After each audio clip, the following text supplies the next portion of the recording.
Hi, welcome back to Weatherford Daze. I'm Jason and this is Rachel. We are still firmly in Jules Verne land, which sounds like a great little amusement park, full of steampunky craziness. Anyway, fun. Yeah, but you can only stay in there for 80 minutes and you have to leave. What kind of amusement park can you only stay in for 80 minutes? When you have to run. You have to run from ride to ride. You have French cuisine. You better just eat that really fast.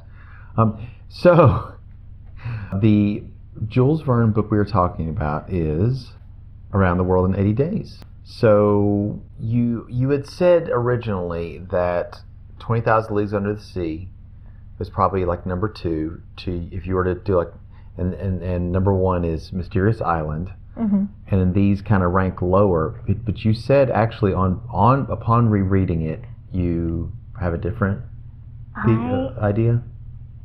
Well, they still rank lower than Mysterious Island and 20,000 Leagues Under the Sea. It's a hard act to follow. I was thinking that I like this one the least, and I actually like it more than Journey to the Center of the Earth upon rereading.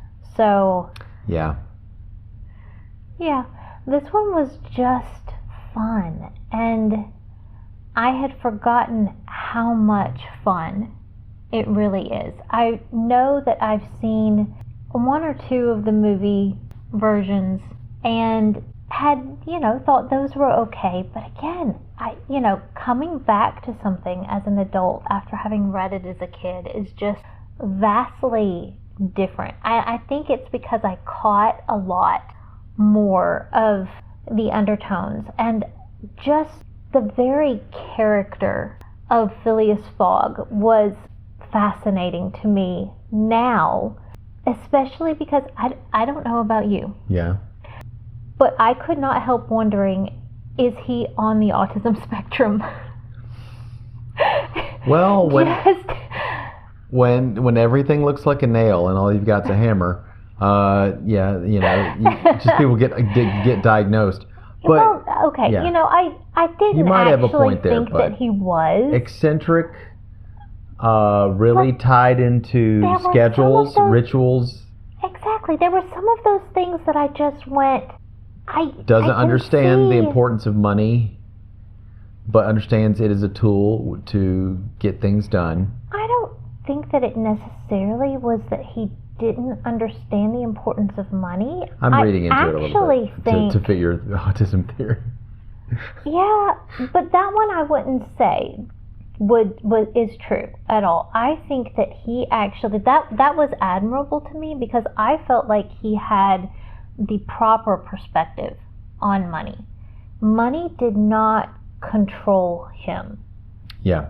And it does most everyone else in the book. And he understood that money controlled people, but it didn't him, because he used it quite liberally to influence people's behavior, right? Oh, yeah. So he understood the importance of money. It did not have a stronghold on him, which I actually thought was one of the best things about his character. Well, that his principles were more important. So we can kind of go into the use of money and get real specific with it and how it fits into the story after we talk about what happened. But we can do that whenever you want. Yeah, let's do a little bit of plot. And for this one, we're not going to try to go too far into all of the details. However, I don't think we're going to be able to avoid giving away the ending, which is kind of a huge spoiler. So maybe, take that in advisement if you're watching this and you don't already know the story of Around the World in 80 Days. We're going to spoil it because I don't think there's any way not to. But you should expect that by now with most of the stuff we bring up. Yeah. It's going to happen. It's going to happen somewhere, sometime, somehow. But if this is one that you're actually wanting to read and, be able to follow along, because it is meant to keep you in suspense until the very last chapter. It really is meant to. And having the ending kind of does take away some of the enjoyment of the book. So, yeah. Do feel the need to say that, especially because I know that our kids are going to be watching this, and I don't think that they know the story yet. So. Right. So, our children, be warned. Anyway, so the story of Around the World in 80 Days is, as the title says, about a man who decides to take a journey around the world in 80 days. However, he doesn't simply do this, on a lark. Well, kind of. He does it on a wager. It's a gamble. It's a gamble. So, our main character, Phileas Fogg, is a man who is little known. He doesn't really have friends, but the acquaintances that he has know him to be a man of a very strict schedule. He always does the same thing every day, day in and day out. And actually, on the first day that we, our opening scene, he's fired his servant, his manservant, because the temperature of it's shaving water, right? His shaving water is not the right temperature. It's 2 degrees. It's 2 degrees off. Yeah. Which, how? Obviously, thermometer. Yeah, he has his thermometer. He has to, measure the temperature of the water, which just, So he's somebody that he knows exactly what he likes, the way that he likes it, and he wants to have someone that is willing to do that.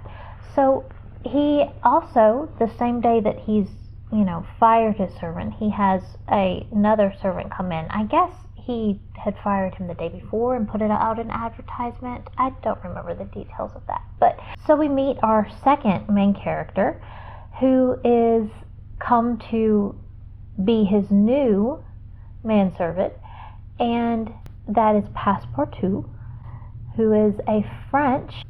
He's described as a boy. We don't know exactly how old he is, but I wondered that, whether he's called a boy necessarily because he's just in that position, or whether he's actually, he has to be. He's also, he's very physically gifted. He used to be an acrobat. Mm-hmm. And so I would think he's very fit. It's kind of interesting because they describe him as very fit and very nimble, but at the same time they say that his face is round.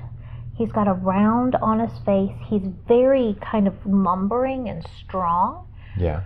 And yet agile and quick, and used to be an acrobat. So he's an interesting character. Some of those physical characteristics don't seem like they all kind of go together, but I was having difficulty visualizing him in my mind exactly.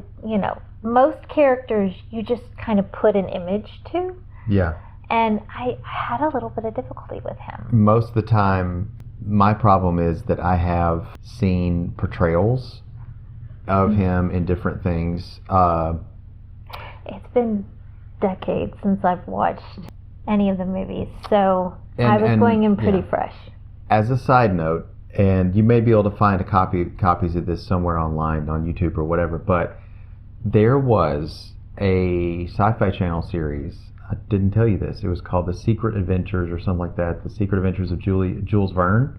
It had young Jules Verne, and he was on a flying ship, I think, with Phileas Fogg and Passepartout, and they went on adventures. And there's also a female character, of course, but I think maybe he was attracted to her. I don't remember, but they would deal with all these situations, like some mad scientist had some kind of death ray or whatever. It's all little bits pulled from Jules Verne, and stuff that would have inspired him to write these characters, so that they could kind of mess around with them a little bit. But I remember that Passepartout was in that, and Phileas Fogg was in that.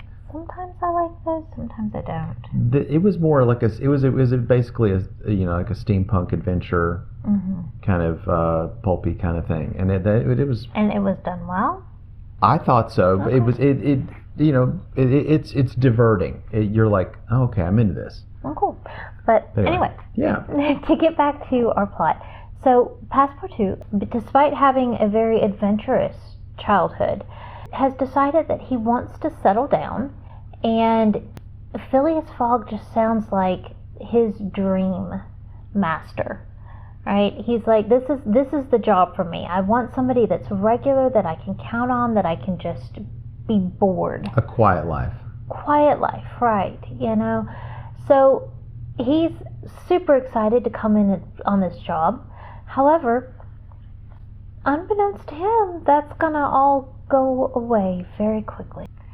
So Phileas Fogg that day goes to his gentleman's club, as he always does. The Reform Club. Mm-hmm. And he's following his normal routine. He, eats, reads the paper, and plays some whist with some friends, which is his favorite game. I wanted to look up the rules for whist and then decided not to. Okay. Because it would just get me distracted off of the plot. So, but I assume it's some game where you play and gamble and you have to. It sounded along the lines of poker. That yeah. It's a card game. You have different, hands. There are tricks which are like, like three of a kind or something like that. Yeah. But it sounded also like it's a little bit less luck than poker is, and a little bit more skill. Right. To it. So, and that seems, right up Phileas Fogg's alley. Is being it does sound able to do something well that is mathematical and that has a skill base to it, and yet doesn't require a whole lot. It's a quiet game, so it's that very much fits his personality. He likes quiet, he likes predictability, he likes mathematics and statistics and that kind of stuff. So planning ahead. Yeah. But so also, anyway, today, rather than quiet, the gentlemen are having some conversations about a recent theft that's happened, and of 20,000 pounds. No, 55,000 pounds. Oh no, you're right. Mm-hmm. That's the wager amount. The 20,000 is the wager. The theft was 55,000. Right. So there's little chatter, and then they're also talking about how long it would take someone to be able to. Well, I think that they started talking about how long it would take somebody to get around the world, because they were talking about how easily a thief could escape. Right. In today's world, because it's, very connected, and they were kind of going, well, it might be easy to get away, but it's also easy to catch somebody no matter where they go, because everything, the world at that point was more connected than it had ever been. Right. They had just built railroads and stuff that are connecting everything, and trains. For the most part. Yeah. Trains and ships, or, supply lines and stuff that had just, the world had become kind of smaller. Just wait till airplanes and transatlantic flights happen. It's over. Yeah. Nowadays you can get around the world in a few days, But back then they had kind of calculated that it would take 80 days. And, the other gentlemen were like, oh, well, yeah, but then there's going to be delays, and, inevitably something's going to happen. You're going to miss something, and there's no way to actually get around the world in 80 days. And Phileas Fogg is like, no, actually, the 80 days, that's completely possible. And even, that's calculating in delays and everything, it's doable. And one of the men is like, no, I don't believe it. You'd have to prove it.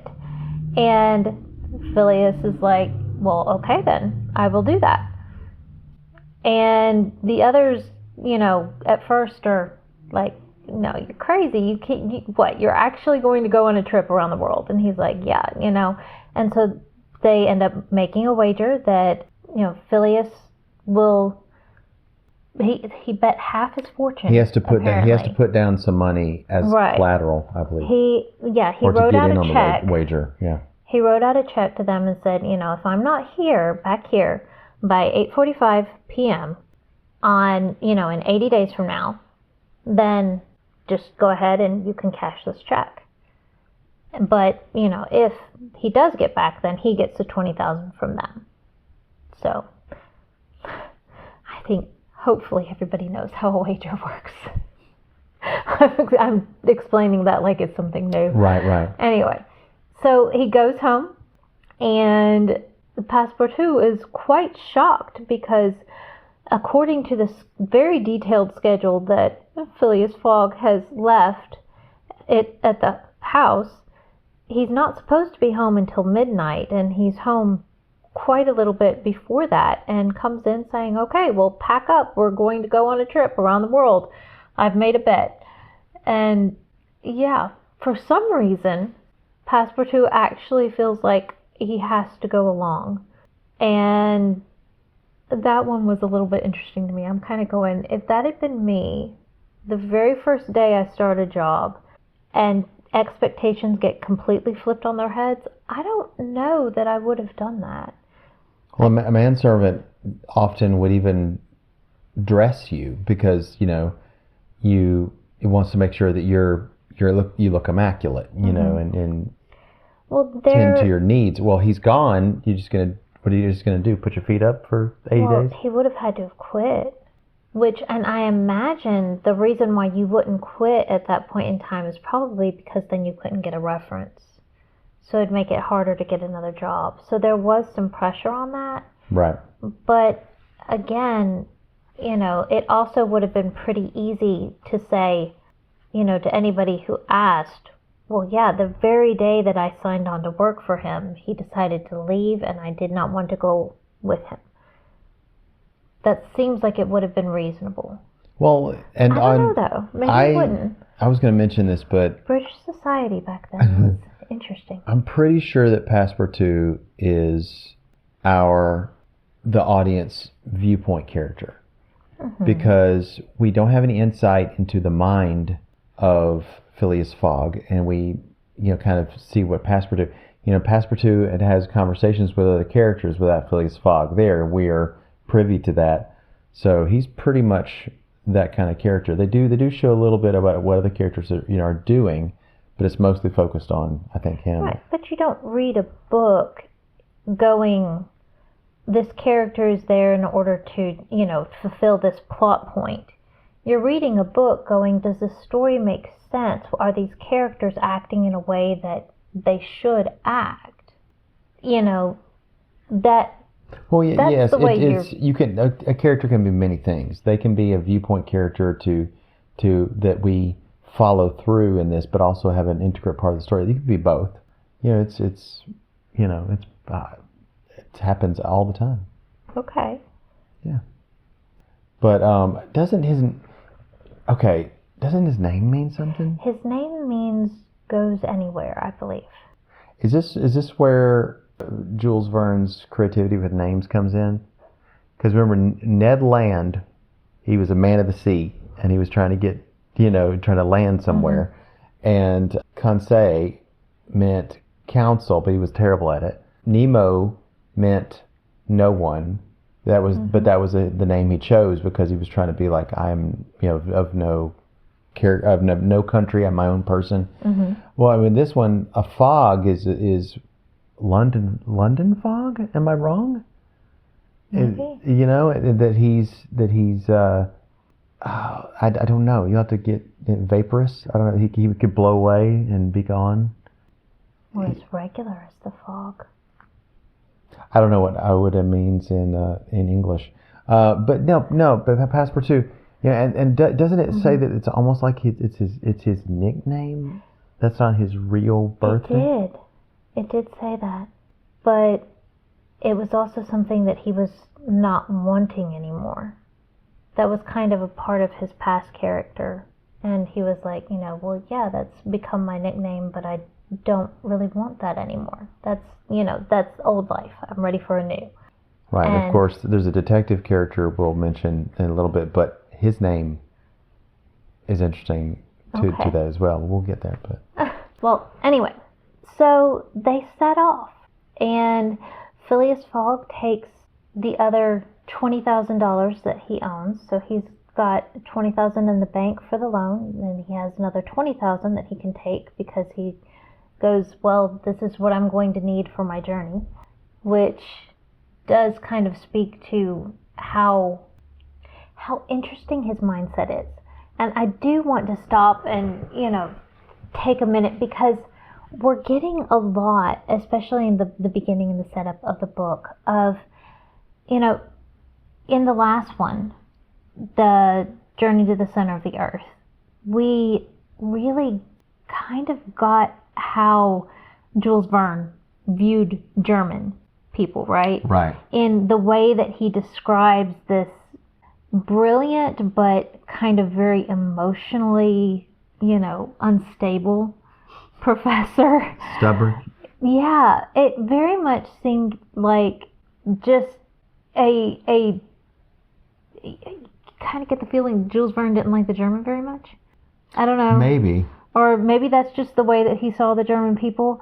Here we're seeing some more kind of caricatures of the English. And the way that, you've got the regularity and the way that the gentlemen are talking and the betting and the card playing, this was the way that he saw English society.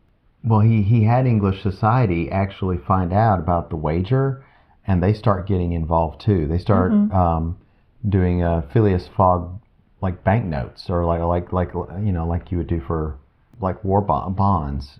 It mentions it very quickly. They get into it by joining on the wager. So basically, they're going to make. They were giving odds of different odds on him, and most people were going to make money too. Yeah, most people, the odds were not very good.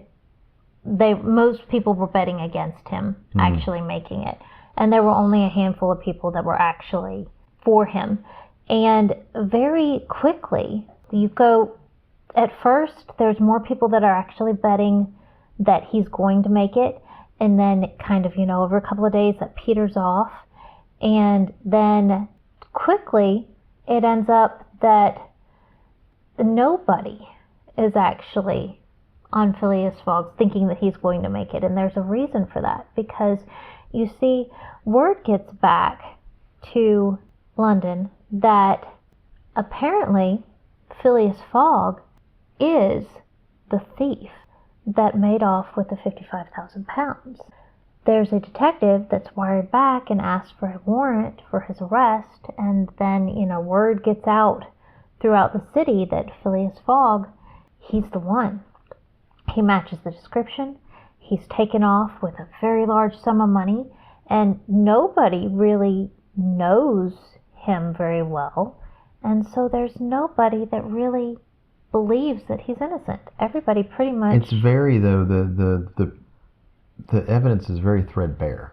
They're like, oh, he's 5 foot, 6 foot tall. Okay, great. Well, then that's him. And his eccentricity at. He's a handsome gentleman. Okay, yeah. I guess everybody's kind of homely looking. And that's the He's thing. eccentric. They actually said that the description could have matched many people, but.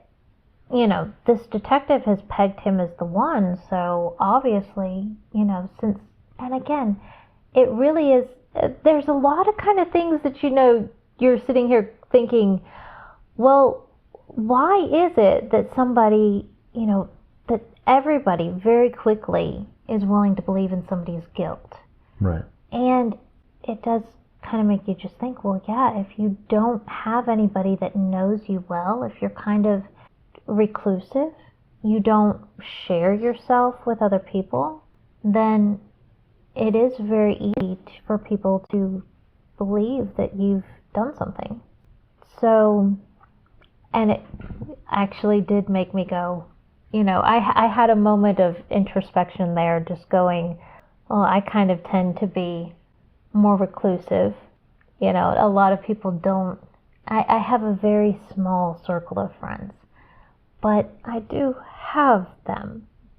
So going, well, I hopefully I'm better off than Phileas there, because people reading into who you are. I mean, just because somebody has a bunch of friends doesn't mean that they're with them who they really are anyway. That could be a pretense. But you need to have people that actually do know you. That if something is to go bad in your life, that you know that they'll stand up for you and have your back. Yeah.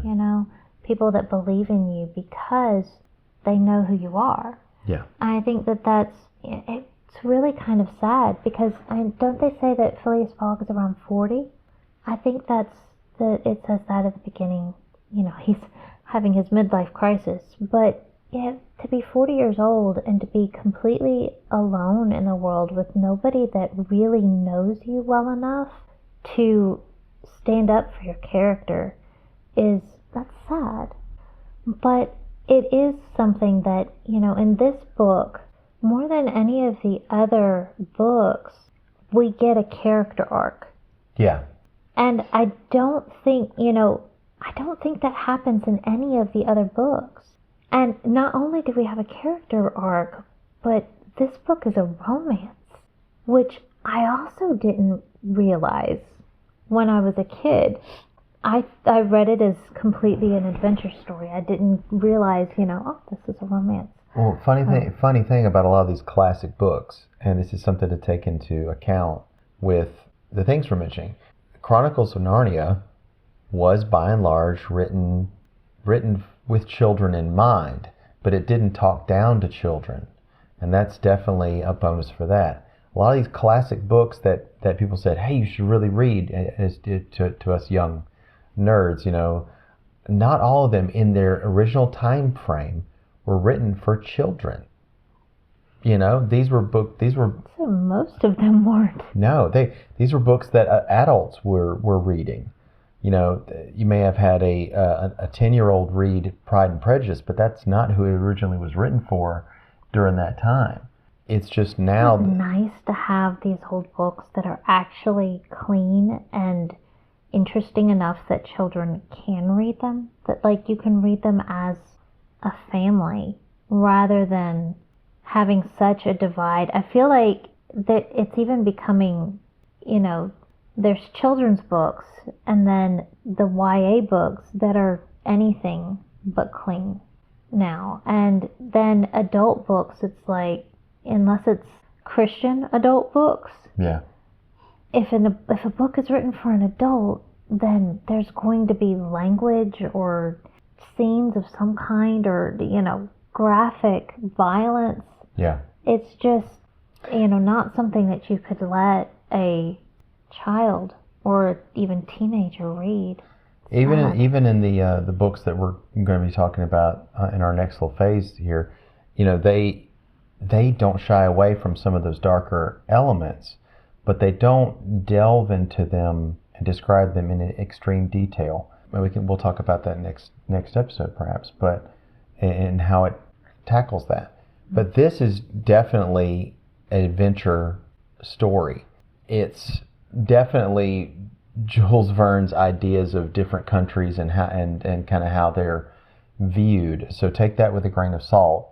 I kind of, even though I know that some of it is a bit exaggerated, I kind of do appreciate the caricatures that are made and just the kind of little snapshots of how people from these different countries are viewed. Right. And it may be generalized a bit, but there's enough, or kind of overly, it's like he takes something, that's truth and he kind of exaggerates just a little bit. Just a smidge. But there's that kernel of truth there. Yeah. And it's enough that it really is, you're getting history and what the world was like in this time period. And it's fascinating. And, as we go around the world, you just get those glimpses from all these different cultures, and it really does. It's just fun. This is a book that I really think should be read by more people. It's very it's feel very like breezy. I think, and also, here's another thing I would also say: if there were a film crew, this was done in modern times, and a film crew was following somebody to see if they could do it, not in 80 days, but they'd probably say 80 minutes. I'm kidding, or 80 hours, 80 hours. So it reminds me of those reality shows like The Amazing Race. Where actually they do, it has to be inspired by some of these things, because there are movies where people have a goal to go around the world for some reason. Either there's a big pot of cash at the end of it or something like that motivates them. But that honestly sounds like a reality show. I kept thinking about that, going, somebody that wouldn't ordinarily read this kind of book, if they were told this was a reality show, except there's no camera crew around to film it, and it just and then that's how it kind of feels. It is a race, but at the same time, you have to realize, are you a slave to that ticking clock, or are you going to take the time that you're given and show some humanity? Which is actually, it's nice that it is 80 days versus 80 hours, because I feel like there would be no time to breathe in that. It's not possible. In our modern world, 80 hours would be what you would do. But so, in one of his first stops, right, we pick up the Detective Fix, who is the one that, we find out has messaged back to London and asks for the warrant, and he spots Phileas Fogg and realizes, this guy, he meets the description of the bank thief. And so he's thinking, okay, hang on, I've got a feeling about this guy. And he interviews Passepartout, kind of asking, well, what are you guys up to? That kind of thing. Befriends him. And Passepartout very innocently, just tells him all about what they're doing, that there's a bet that they're going around the world, that he has money that he's plonking down, right. And you're like, where'd you get that from? Yep. And all of these things make Detective Fix think, yep, all of these, this story is just so crazy. And Passepartout also at this point is going, yeah, he says we're going to do this, but I don't know that I really believe that we're going to do this. Surely we're not actually doing this. Maybe there's something else that's motivating him. And of course, that also feeds into Detective Fix's theories that he's actually fleeing with this elaborate cover story, but he's going to just go part of the way and lose himself, once he gets out of British territory. So they go from ship to ship, they're being trailed. There's various things that happen along the way. Passepartout manages to get himself into some trouble. Well, they do the shoot with the shoe thing. Mm-hmm. So there's in India they start getting some trouble with shoes. He's supposed to take his shoes off. He goes into like a temple or something, and it's the British authorities that are kind of governing there have been working really hard to pacify and indigenous people, the Hindus, and so they enforce the rules very strictly.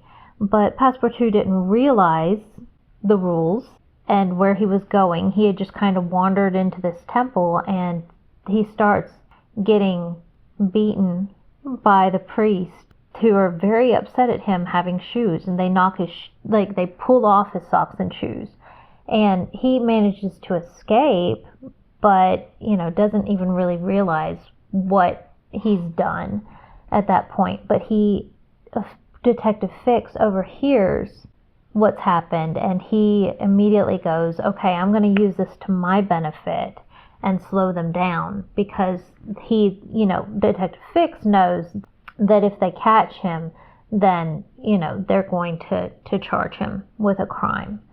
So he starts, maneuvering and stuff, and you see that several times along the way, that the detective just is kind of following them from place to place, trying to, he's waiting on the warrant to be sent over, because he can't arrest Phileas Fogg until he has the warrant. But he's trying to slow him down, because he knows that once he goes across the ocean to the Americas, then he can't, he doesn't have any authority there. It also kind of, in the story, it becomes increasingly hard for other people to buy, especially Phileas Fogg, to buy that, wait a minute, we're jumping onto this other vessel because we have a wager, but you're here too for some reason. And so he kind of has to kind of, make up a story. And but during now, what happened in India? Oh yeah. Yeah. They're going along, and they're on a train that's supposed to go from port to port, but the train just like stops in the middle of nowhere, and they're told, yeah, no, it's not completed yet. I know that, it says that it's been completed in the newspapers, but it's not completed. You're here, and you have to figure out some way to get it's fake news there. Yeah. I think they're trying to beef it up and say how good their train system is, and they're like, no. Yeah, it's still being worked on. So you can't plan that heavily. Right. And that's the first major hurdle that they face, but they end up actually finding an elephant and a guide that Phileas pays a lot of money for. Oh yeah. And he buys the elephant almost like. Yeah, like 2,000 pounds or something for it, because the owner they use them for fighting, is what it said, which is another one that's just like, oh, that's rough, But well, I know elephants were a vehicle of war. If you remember Hannibal crossing the Alps with elephants. But there also seems like there's some abuse with it too. They said that they feed them on an all sugar diet to get them into this rage But state. this one, they actually do give him sugar, and he's cool with it. He doesn't really cause any trouble. So yeah, they have this elephant, and they're going to go. They've got the guide. They're in baskets on either side of the elephant. Oh, they have another gentleman that they've picked up along the way too at that point. Do you remember his name? Cromarty. Yeah. Isn't he like a British soldier or something like that? Yeah, they said wasn't he a colonel? Yeah. I think he was a colonel. And yeah, he ends up being quite the accomplice, because as they're going along, and they've made really good time at this point, they haven't had any major delays, and even though, it should have been a big deal being on the elephant, they're on the elephant going to be able to kind of cut across country rather than going around like the train, so it should take time off. And so they know that they've actually got an extra 12 hours than it will take. They see, as they're going along through the jungle, they hear some noises, and they see this big procession going by of people that are, I guess it's almost like a funeral. Yeah, is what it be. it is a funeral procession. There's an old man, a Raja, that has died. Right, but with this, they've got people that are kind of weeping and wailing and that kind of thing. They have a captive that they're pulling along, that she looks drugged, and it's this young woman that... She's the widow of the man who died. Well, and they find that out because the guide has actually heard the story, and she is, this young widow, and most of the time in that culture, apparently, when a wealthy a man of influence, died, his widow was buried with him, or burned. Yeah, on a along with pyre. him. It's Right. called a sati. And most of the women volunteered to do it. Like they did it willingly because they It's knew that if honorable they or something. didn't, right, if they didn't, they would be shunned. Right. They would be cast out. They'd be treated badly. They wouldn't, they would be starved. Like it just, horrible conditions. But this one had not wanted, she was not willing. So it was an unwilling sacrifice. And after hearing that, Phileas Fogg is like, okay, so that's not all right. And he goes, well, I've got 12 hours to spare. Let's go rescue her.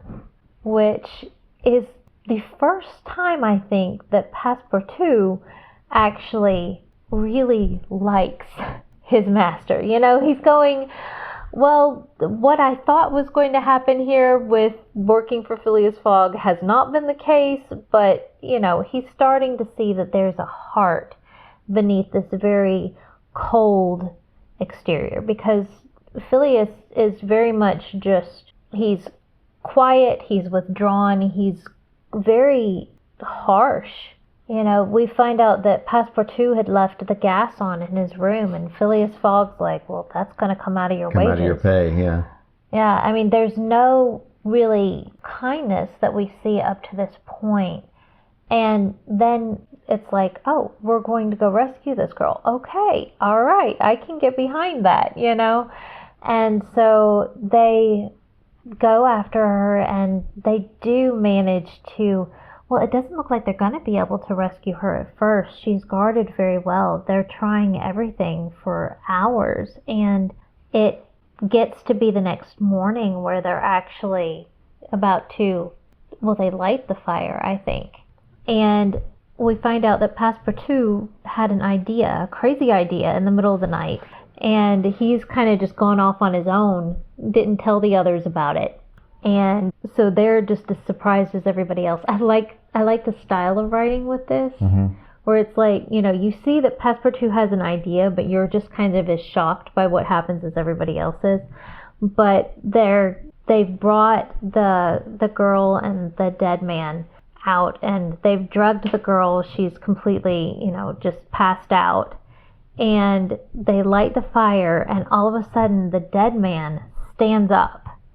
And everybody just goes crazy. They're like, what? Yeah, and they're like hiding their eyes and everything. It's not the dead man, The though. dead man picks up the girl and just walks through the crowd with her. But it's actually Passepartout. He had gone and kind of laid down by the dead man and pretended that it was him, so that he could get through, which is very crazy, but it worked. So that was fun. But then, they realize after he's gotten to the others, he's like, okay, let's, got her, let's go. And they take off on the elephant, and everybody realizes what's happened. They start coming after them, but they manage to get away. Yeah, so that's how we get Aouda, and she is the new companion. Wow. The new companion the new companion to this eccentric British traveler. So yeah, they take her with her, He's not but the doctor. No. They, at first they're planning on dropping her off with a wealthy relative of hers, that it's kind of on their way. But they realize, when they get there, that her relative has moved, and so she just continues on with them. Yeah. And yeah. So how do you, what are some little spots that we could talk about? Just mention very quickly in passing. There was one part where they got split up, had to do with Japan. There was they went to Shanghai and China. There was all this kind of cool stuff happening there, and they did a thing to Japan that got split up. And I remember Passepartout, he had to join this Japanese circus group called the Long Noses. They got split up before they got to Japan because of the detective. Right. Detective Fix decides that, well, they find out that there had been a delay on the ship, and they told them, okay, we're going to be leaving like early in the morning the next day. And so they go to a hotel room, the others, and Passepartout goes, and he actually finds out as he's buying passage on the ship that's not supposed to leave until the next morning that they're going to be leaving that evening instead. And so he's like, okay, well, he buys passage, and as Detective Fix is there with him, and the detective takes him, and rather than going back to the hotel to tell the others that it's leaving that evening, they go to an opium den. Right, yeah. And they are, it's just, he gets Detective lit. Fix is like, I'm just going to buy you a drink. They weren't intending to smoke opium. Right.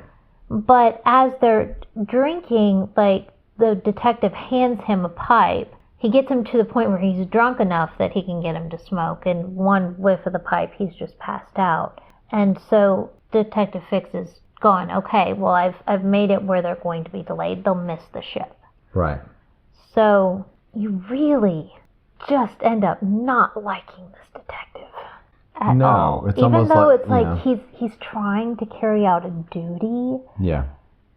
But he just the things that he does to delay them are really sad.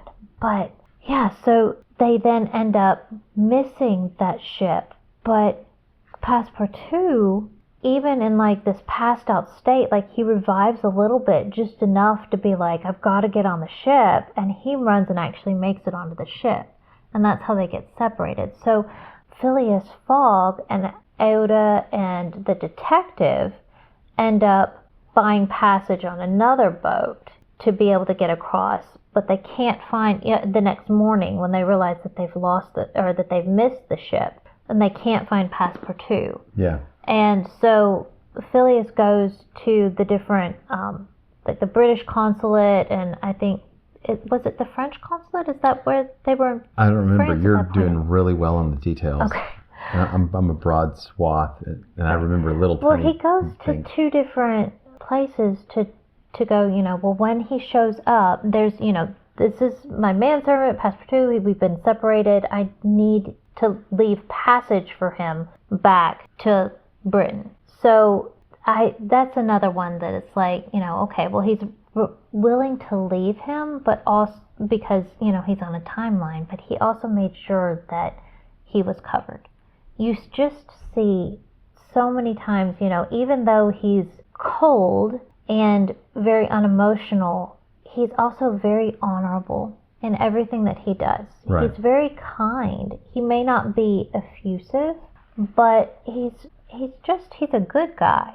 And he's very honest. He's very, and you see, the more time that Detective Fix spends with him and the more time that Oda spends with him, they're both seeing he's actually just a really good guy. You said the more time the detective spends with him? Yeah.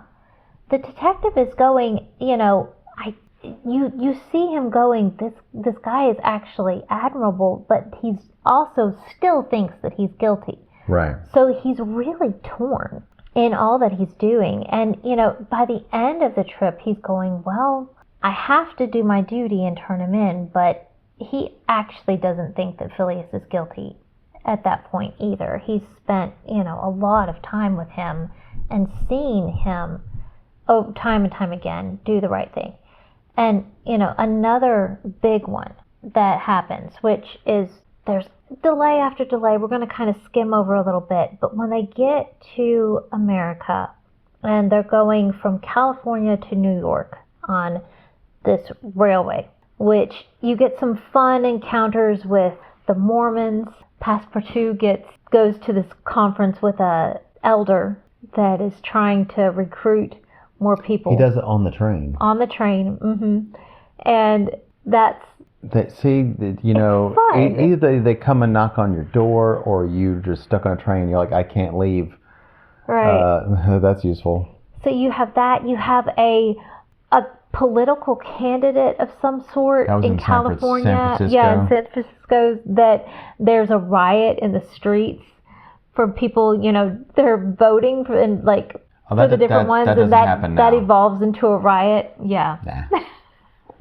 Nah. No. But yeah, again, the way that America is portrayed is really interesting too. It's caricatures, but it's fun. There's a Indian battle. There's buffalo. That was what I was going. Yeah, There's buffalo. stopped the train for a couple of hours because they're crossing the And tracks. Passepartout is like, we just kill these. Yeah. yeah. But the Indian attack is the kind of the biggest thing that delays them. They're still doing okay, with all of the different things and encounters they come across. They're still on track. And then they get attacked on the train by Indians who actually, they ride up, they manage to jump on the train, and they just start shooting, but the passengers are also all armed, and they're shooting back, so there's this major thing. But it looks like, they're coming up on a fort, and they need to be able to stop the train to get the help of the soldiers at the fort. But the Indians have gotten into the, I want to say caboose, but it's not, into the engine. Yeah. They've gotten into the engine, and they have managed to make the train keep going faster. And they've knocked out the engineer and the other people up there, and the train is just barreling through. So they can't stop, and there's nobody there that, can stop it. So Passepartout, using his acrobatics, manages to go underneath the train. It says underneath, doesn't it? Which is odd, because typically when you see people doing something, they go on the top of the train. You always see that in movies, like people running across the top. But to actually go underneath the train by the wheels, that seems a little bit more dangerous. But anyway, Passepartout manages to get to the engine, and he decouples. The train from the engine. And so the engine keeps on going, and the train rolls to a stop. So he saves everybody on the train, because then, as soon as the reinforcements arrive, the Indians take off. But after everything is kind of calmed down, and they're, picking up the wounded and everything, they realize that 3 of the passengers are unaccounted for, and one of them is Passepartout. So the Indians have taken them, is what they are thinking. And so Phileas Fogg decides that he's going to go and get Passepartout back, which, again, you see time and time again. At first it was like, well, you're an inconvenience, but I'm going to leave you behind. But at the same time that he was going to leave him behind, or that he was willing to leave him behind, he took care of him. But with this one, it's like, no, you're in danger. I can't leave you, even if it messes up my timeline. Because, the assumption is that they're going to be able to continue on. And Phileas is like, no, I've got to go get Passepartout back. Right. So while he's off, they get a group of 30 of the soldiers from the fort to go with him. And they take off after them. But the engineer had woken up and brought the engine back. They hooked it back together, and they took off. So they do end up missing the train, but Ida and the inspector stay behind waiting until Phileas gets back.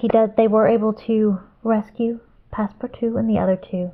And then, the wind sleigh. A sledge, like sledge. It's a sledge. Yeah, was rather interesting too. It's like a wooden sled with a sail. With a sail on it. Mm-hmm. And they do use that to get across the icy winter tundra for a good bit of it.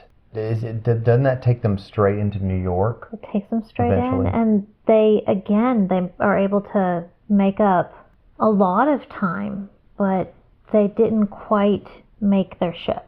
They end up missing it. You see, if you can't make your ship, and then you find a guy, and you say, hey, would you mind going to this particular port for us? And he's like, no. And you go, all right, let's buy your ship. And he goes, okay. So I think he buy the ship? Not at that point. He does later, but no. Phileas Fogg actually commits piracy. Mutiny and piracy. with this guy. The captain would not take him where he needed to go. So he's like, okay, well, where are you going? Well, can we just buy passenger? And so he says, we'll just go with you to where you're going. But then a couple of days out, he's managed to buy off the entire crew. Right. And they lock up the captain and steal the ship. But then, and they, continue on, but then they don't have enough coal on board to actually get to where they were trying to get. And so at that point, Phileas Fogg brings up the captain, and he's like, yeah, okay, so I locked you up, and took over your ship, and we're going to a different place. But here's the deal. I want to actually outright buy the ship from you. Right. At that point, because he's like, because I intend to burn the ship. We don't have enough coal, so we're going to just strip all of the wood off the ship, leave the hull, and you can have the hull back after I'm done with it. I remember them, just straight up burning the boat to get there. That was insane. But he ends up actually paying enough that the captain is happy because it's $2,000 per person. Yeah, he's paid passage, and then he pays again to buy the ship so that he can burn it. But he's leaving the most expensive part, which is the iron bits. So, with what's left, the captain, with the money that Phileas paid for it, will be able to rebuild the ship and actually still make money. So he ends up okay in the end. But that was kind of crazy, yeah. But they do, when they get there, they've gotten there in less than 80 days. And, it's right on time. They're going to win the bet. Everything's super exciting. And then as soon as they get back on British soil, our lovely detective has to do his duty. So he arrests Phileas as soon as they get there and takes him and locks him up. Yeah, so he gets locked up, and then the next thing that we see is that he comes back the next morning and apologizes because apparently the real thief has been caught 3 days before. So it wasn't him. Of course it wasn't him. But Phileas gives him a good sock in the nose and well deserved. Walks off. But it's already too late now. He has missed the timeline. He's, and with that is the rest of his fortune. So at this point he has next to nothing and is, as Passepartout says, he's ruined. So they go home, just kind of, everything is quiet and silent, and they're just defeated because, they've missed the timeline. But it's interesting because in the past 3 days, how we had said that, all of the bets had gone away. At this point, since the thief had been caught 3 days prior, all of the excitement had come back and the bets had started going again. So people are actually, waiting. And we see, we go from Phileas walking in and it's already past the time to we see what everybody else has been doing in the meantime. So it changes kind of perspectives. And let's see, the timing is interesting on this, isn't it? He in the last some odd days, Aouda and, well, more than that, but Aouda and Phileas have grown to really care about each other and love each other. And so you don't really see that Phileas... He wants to get a reverend. I know. Okay. But you said that you see that they've fallen in love. You see that Aouda has fallen in love with him. You don't really realize that Phileas Fogg has fallen in love with her. Oh, okay. Well, he treats I'm reading her that kindly and, gently, but he's, He's just being a good gentleman, you think? Yeah, you don't really see that that he even realizes her feelings or that, he's feeling that way himself. So there kind of is a little bit of a, that point where it's like, oh, he actually does love her. Yeah. It's a cool moment because not a lot of that feeling is betrayed. You don't really see it. Yeah, because but it was there. He's who he always is. Yeah.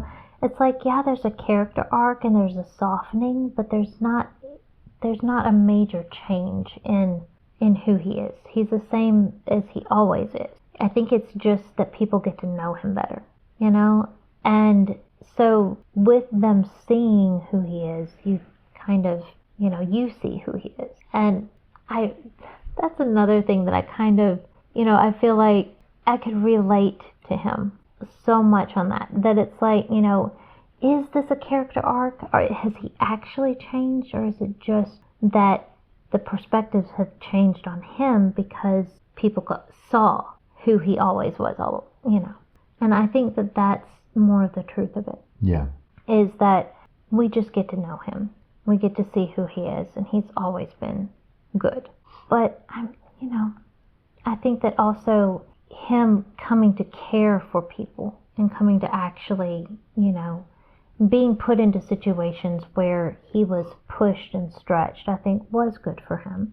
So I don't know. There's both sides of that there. But with him, he's decided that he's going to take care of her, and, with the last of what he has, he's going to provide for her. So he's, explaining what his plans are for her, and she's like, well, you could just marry me. And he, is like, wait, what? And she's like, well, I love you, do you love me? And he's like, well, yes, I do, I would love to marry you. So he sends for Passepartout and tells him, go tell the minister, it's Sunday today. Tell him that, tomorrow morning on Monday, we want to get married and set that up for us.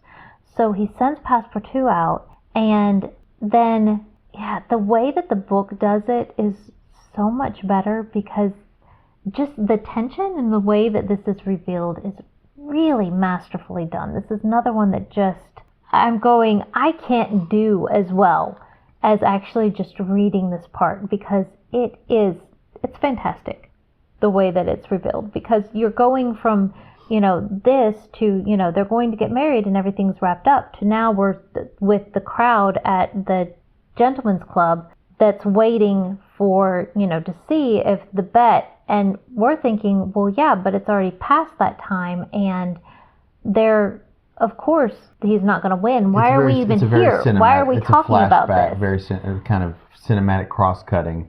Right. It feels like, like a director would do this in a movie, and he did it in the book, and you're just like... Yeah, it's good. It's really good. Really good. You see it a lot in movies, but this was... But they're standing there, and they're waiting, and they've got the countdown, and it's like, it's 8:40, it's 8:41, and it's 8:42, and then it's like...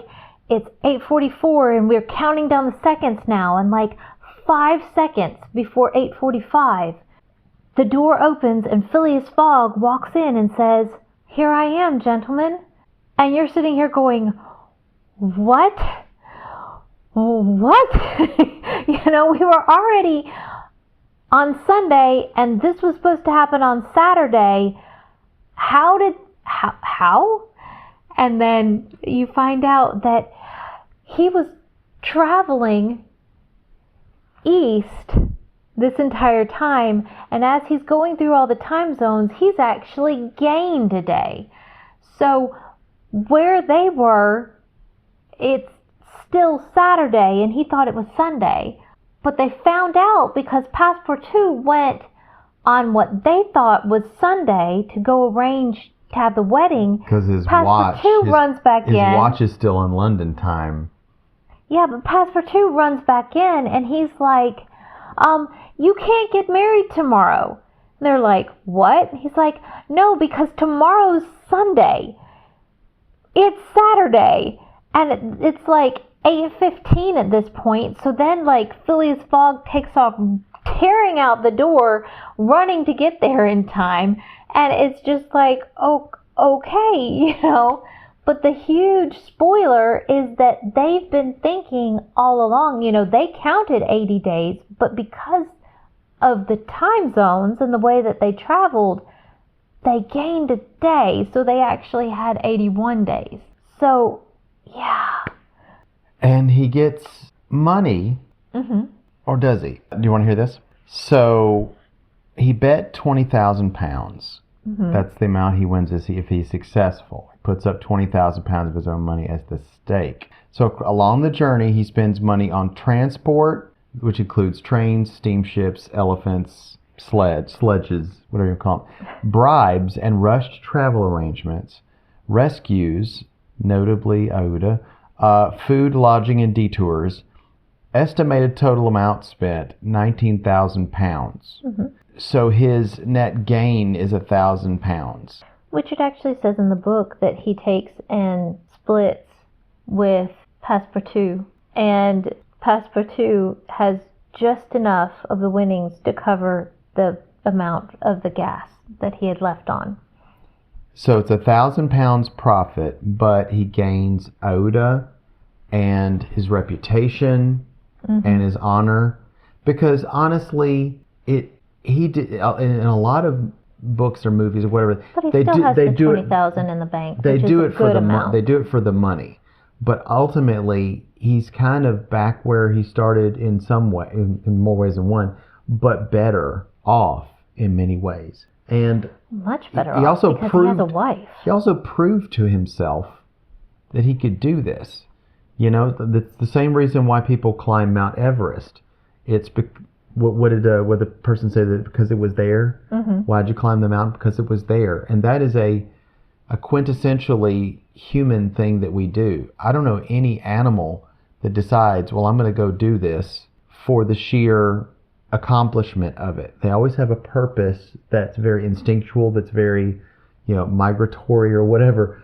We skydive, we free rock climb. It's this thing that's inside of us to overcome. It's the indomitability of the human spirit. It's all those things. The thing is, and that's what he represents. The experience was the cake. Anything else that you gain is just the frosting on the cake. So it was the friends made along the way. It wasn't. Well, you think that he only got something because he got a wife, and No. well, that's enough. But it's like, no, she was the extra. He would have been fine even without that, just having known and Passepartout that he could do it. Has the first 3 months of a job of a lifetime. Think of the stories that Passepartout could tell. He's like, I just started this job, and 80 days into it, we have gone around the world and all this kind of stuff. Beat that. And they're I'm like, sure that it went back to the quiet life that he wanted, because that's who Phileas Fogg was. It's not like all of a sudden he becomes an adventurer and starts jaunting off around the globe all the time. He settles back down into his routine and just adds a wife into the routine. And I honestly believe they live happily ever after, because why not? And it's a very breezy, fun book. It is a travelogue in some ways. And I think a lot of these books of Jules Verne make sense when you say that these Extraordinary Voyages series that he did was he wanted to have almost like an encyclopedia with a pulse.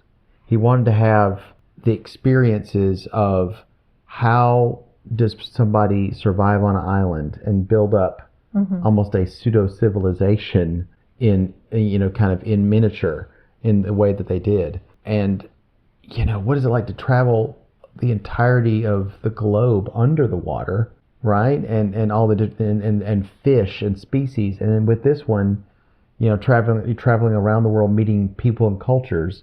It's almost as if you could take all of Jules Verne's stuff and astronomy or whatever. You could build all of human science and with just these books. And that was his goal, and he did it. I'm not sure, a lot of other authors are, and we'll talk about some other authors as we go, whose goal is, I think, to entertain, to ask questions, the what if, the philosophy of things, a way to almost, like I was about to say parable, but like a parable allegory of humanity, but telling it with, invasions from another world, things like that. He had a specific goal in mind, and he did it. And it is different than most authors you would think. He does entertain, he does educate, and he's lasted this long. And Jules Verne is very pivotal and very foundational to fiction in general, not just science fiction, but fiction. That's what I got out of this series that we've done. Well, I think that's a fitting wrap up and conclusion. I hope so. Yeah. Well, we hope that you guys have enjoyed the journey with us through Jules Verne's extraordinary voyages. I know that I've enjoyed rereading these as an adult, so got a lot more out of them. I highly recommend the experience of taking books that you loved as a child and rereading them as an adult. And thank you for doing this series, because I knew of these books and had read them kind of abridged, but to really get the full real book and kind of just go, I'd planned to read it at some point, and then you go read it, and then it's kind of like, I could read anything, but I'm going to read this specific thing for this specific time and gain something from it. And we're going to do more. Yep. So we'll see you guys next week. Thanks for coming along. Thanks. Bye.